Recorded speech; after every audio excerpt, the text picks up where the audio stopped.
Hello mga kastig, dito nga pala ay meron tayong lulutuin na isang tuna. Pundahan nga pala ang tawag niyan sa amin dito sa Bicol mga kastig. Bali hiningi lang pala yan ni Papa sa kumare niya mga kastig. Medyo madami din kasi yung huli ng kumpare ng Papa ko mga kastig. Siguro nagtataka kayo dyan kung bakit mahaba na yung kuko ko at parang pambabae yung kamay ko. Ang totoo nga pala niya mga kastig, yung atikat nyo yung nagpipiraso niyan. Nag-aayos kasi kami dyan ng kitang mga kastig, kaya yung atikat nyo muna yung magpipidaso niyan at magluluto. Bali ang lulutuin nga pala dyan ng atikat nyo ay yung paborito niyang tausi. At dyan nga pala mga kastig ay hinihiwa na ng atikat nyo yung tuna natin. Sobrang sariwa nga pala ng tuna na yan mga kastig kasi bagong huli pa lang yan sa laot. Yan nga pala yung laman ng tiyan ng tuna mga kastig. Meron silang kinain ng mga dilis. Dilis kasi yung kadalasang kinakain ng mga tuna mga kastig. Masarap nga rin para itong pretohin o kaya naman sa bawan mga kastig. Lalong lalo na kung gagawin mo itong pulutan ay talagang mapaparami yung inuman nyo. Sigurado lasing na lasing ka na naman yan kastig. Ay charot lang.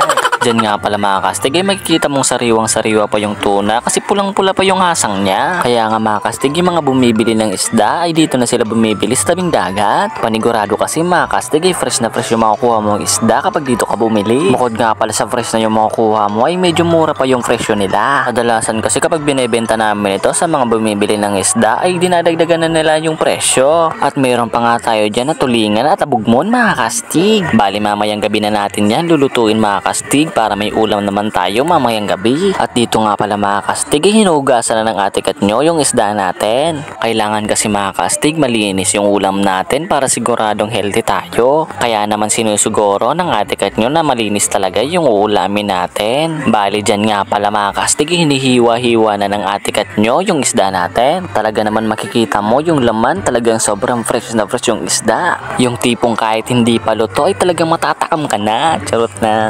Masarap nga rin pala itong gawing kinilaw mga kastig. Habang nga nagbo-voice over ako ay talaga nalalawin na ako. Manamis-namis nga pala kasi yung sariwang isda mga kastig. Biruin mo mga kastig, yung hihingi ka lang pero sariwa pa yung mabibigay sa'yo. Ganto talaga dito sa amin mga kastig, talagang bigayan talaga lalong lalo na sa isda. Parang nagpapalitan nga lang pala kayo ng isda dyan mga kastig. Kasi kapag marami din yung huli nyo ay talagang magbibigay ka din sa kanila. Kaya naman kahit hindi tayo nakakalaot ay meron tayong isda na ulamin. Basta't kapag may huli din kayo ay mamimigay ka rin. At dito nga pala mga kastig nagpiprito na yung atikat nyo. Bali kailangan talaga yung prituhin kasi nga tausi yung lulutuin ng atikat nyo. Bali 2 putahe nga pala dyan ang lulutuin ng atikat nyo mga kastig. Kasi nag-request ako sa kanya na magluto siya ng paksiw. Sobrang sarap kasi ng tuna kapag sinasabawan mga kastig. Lalong lalo na kapag may hangover ka ay talagang mauumayan ka. Kaya naman kapag ginayuma kayo ng babaeng hindi nyo gusto ay humigop lang kayo ng sabaw nito ay mauumayan kayo. Charot lang.